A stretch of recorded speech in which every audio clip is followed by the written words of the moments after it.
Hola, bienvenidos a este podcast donde trataremos de poner nuestros ojos en Cristo. Continuamos con nuestra serie sobre la epístola dirigida a los Gálatas. Siguiendo con el capítulo 3, hoy el autor mostrará cómo desde el principio la justificación ha sido por la fe y cómo la ley no tiene lugar en la misma, sino solo para mostrar nuestra condición. Gálatas 3, 6 al 18 dice: Así Abraham creyó a Dios y le fue contado por justicia. Sabed, por tanto, que los que son de fe, estos son hijos de Abraham. Y la Escritura, previendo que Dios había de justificar por la fe a los gentiles, dio de antemano la buena nueva a Abraham, diciendo: En ti serán benditas todas las naciones. De modo que los de la fe son bendecidos con el creyente Abraham, porque todos los que dependen de las obras de la ley están bajo maldición, pues escrito está: Maldito todo aquel que no permaneciere en todas las cosas escritas en el libro de la ley para hacerlas. Y que por la ley ninguno se justifica para con Dios es evidente, porque el justo por la fe vivirá. Y la ley no es de fe, sino que dice: el que hiciere estas cosas vivirá por ellas. Cristo nos redimió de la maldición de la ley, hecho por nosotros maldición, porque está escrito: maldito todo el que es colgado en un madero, para que en Cristo Jesús la bendición de Abraham alcanzase a los gentiles, a fin de que por la fe recibiésemos la promesa del Espíritu. Hermanos, hablo en términos humanos. Un pacto, aunque sea de hombre, una vez ratificado, nadie lo invalida ni le añade. Ahora bien, a Abraham fueron hechas las promesas y a su simiente. No dice y a las simientes, como si hablase de muchos, sino como de uno, y a tu simiente, la cual es Cristo. Esto pues, digo, el pacto previamente ratificado por Dios para con Cristo, la ley que vino 430 años después, no lo abroga para invalidar la promesa, porque si la herencia es por la ley, ya no es por la promesa, pero Dios la concedió a Abraham mediante la promesa. En el capítulo anterior del podcast vimos cómo Pablo usó la experiencia propia de los Gálatas para mostrarles que ellos habían sido justificados solo por la fe, ya que ellos ya eran salvos antes de que vengan los judaizantes a tratar de imponerles la ley. Hoy el apóstol usará otro ejemplo para mostrar el mismo punto, un ejemplo que a los judaizantes les dolería ya que consideraban que era su padre. Estamos hablando evidentemente de Abraham. Ya el versículo 6 es una referencia a Génesis 15:6, por lo que Pablo está usando el Pentateuco mismo como para desarrollar su punto. Recordemos que todos los judíos se jactaban de ser hijos de Abraham, Juan 8:39, y si bien los judaizantes eran judíos que se habían convertido, evidentemente un peso tenía para ellos Abraham. Sin embargo, ellos creían que era el cumplimiento de la ley lo que los hacía formar parte del pueblo de Dios. Evidentemente, ya hasta este punto, tanto los judaizantes como los creyentes veían que no todos los descendientes de sangre de Abraham eran parte del verdadero pueblo de Dios. No todos eran salvos. Ahora, lo que estaba en duda era qué es lo que se debía hacer para formar parte de este pueblo. Al haberse sumado tanta gente gentil, evidentemente la sangre de Abraham no tenía lugar acá, por lo que los judaizantes imponían la ley como condición, primordialmente la circuncisión, la cual, si bien es anterior a la ley, vino luego de que Abraham fuese justificado por la fe en Génesis 15. Hasta el versículo 9 es donde Pablo justamente desarrollará todo esto, hablando sobre cómo ha sido siempre por fe y cómo Dios preveyó que los gentiles también creerían con la misma fe de Abraham en su descendiente, Cristo, lo cual desarrollaremos más adelante en el versículo 16.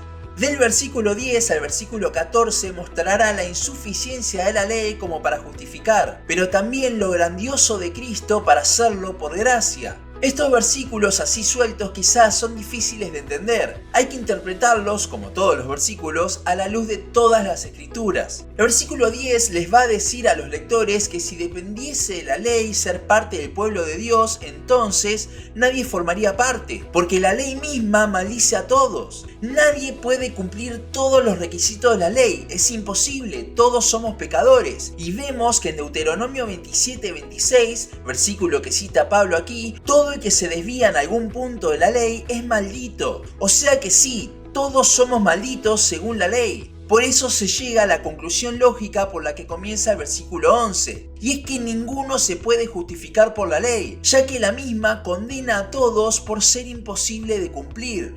A continuación, Pablo mostrará las diferencias entre la fe y la ley, partiendo de citar a Habacuc 2:4, donde dice que la justificación es por fe. Vimos también en los capítulos anteriores del podcast que el vivir por fe es algo constante. Como resultado de esa justificación por fe, seguimos viviendo por fe, y es esa fe la que nos da vida en un primer momento. Sin embargo, la ley no hace esto, ya que no hay lugar para la fe en la misma, versículo 12. Si alguien la pudiese cumplir desde su nacimiento a la perfección, evidentemente no estaría condenado y tendría vida. Y esto también dejando de lado la naturaleza caída del hombre, suponiendo que nació sin esa naturaleza. El problema está en que esa supuesta persona tendría que vivir constantemente hasta el fin de sus días en ese obrar constante, porque a la mínima que caiga ya estaría bajo condenación. Es por esto que la justificación es por fe. Nuestra vida comienza por fe y sigue siendo por fe hasta el final de nuestros días. Si fuese por obra, toda nuestra vida estaría caracterizada por un esfuerzo desmedido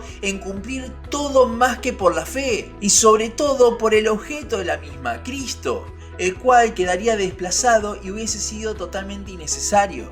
Entonces, ¿qué nos queda? Cristo. Cuando habla de que Él nos redimió, este era un término referente a los esclavos que ya vimos en nuestra serie sobre la salvación. Básicamente lo que nos habla es de pagar un precio por un esclavo para liberarlo. Nosotros estábamos bajo la esclavitud de la maldición de la ley, pero Cristo nos compró para liberarnos. ¿Y con qué nos compró? Con su vida misma. Él se hizo maldición en nuestro lugar al morir en una cruz, algo que la ley prohibía en Deuteronomio 21:23. Cristo en ese momento ya estaba cargando con todos nuestros pecados y pagó Él el precio. Jesús no transgredió la ley al morir en una cruz. Fuimos nosotros los que la transgredimos en Él. Acuérdense de la doble imputación que vimos en capítulos anteriores. Y por medio de esto se cumpliría la bendición que se le prometió a Abraham de que en Él serían benditas todas las naciones de la tierra. Bendición que es el Espíritu Santo morando en nosotros.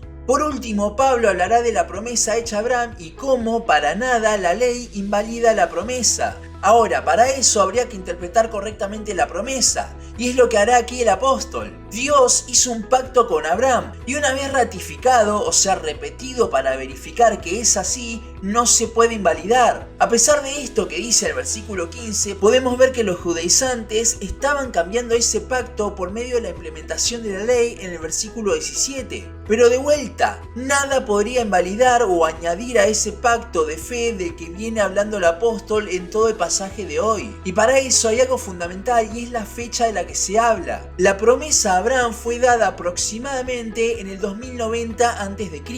y la ley fue dada en el 1445 a.C. Si hacemos la cuenta nos da 645 años de diferencia. Sin embargo, Dios ratificó una y otra vez el pacto tanto con Isaac como con Jacob, y la última ratificación la vemos en Génesis 46, 2 al 4, en el año 1875 a.C., justamente 430 años antes. Ahora, si bien la promesa se ratificó en Isaac y Jacob, vemos en el versículo 16 que la promesa es dada a la persona por medio de la descendencia de Abraham, de Isaac y de Jacob. Pero mientras los israelitas lo tomaban para decir que era por medio de todos ellos, y más específicamente por medio de la ley judía, Pablo acá mostrará que cuando habla de simiente no se está refiriendo a varias personas, lo cual era una posible traducción, sino a una sola, Cristo. Simiente que era de Abraham, pero también de Isaac y de Jacob. Jesús es la simiente y siempre lo ha sido. Ya desde Génesis 3:15, donde vemos la primera profecía del Salvador. Muchos creen que la profecía de este versículo es simplemente que aplastaría la cabeza de la serpiente, o sea, el sistema diabólico, pero no. Dice que la bendición vendría de la simiente de Eva. Ahora, simiente es una palabra que por más que hable de descendencia, viene del semen. Es por eso que siempre simiente se refiere a los hombres. Las mujeres no tienen simiente, viene simplemente del hombre. Pero en este punto, hablando a una mujer, lo que nos está dando a entender es el nacimiento virginal del Señor. Cristo es la simiente no solo desde Abraham, sino desde el principio. Él es la promesa.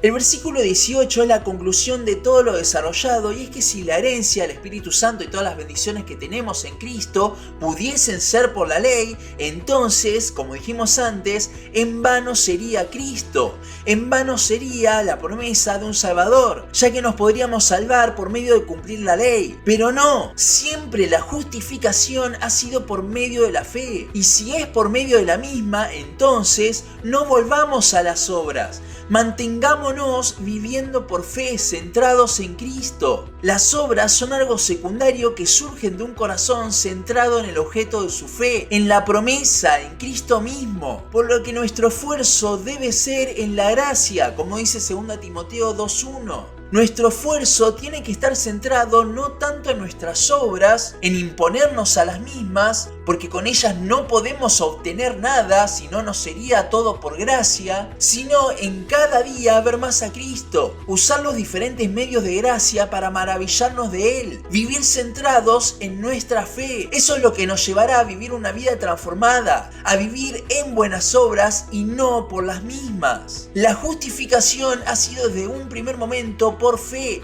y nunca dejará de ser por la misma. No somos justos ni nos mantenemos justos por obrar, sino por Cristo, por su promesa, la cual recibimos solo por medio de la fe. Hasta aquí nuestro capítulo de hoy. Seguinos en Instagram, Facebook, YouTube y Spotify. En todas nos encontrás como Los Ojos en Cristo. También seguinos en losojosencristo.blogspot.com para leer el resto de nuestros blogs. Nos vemos en la siguiente ocasión.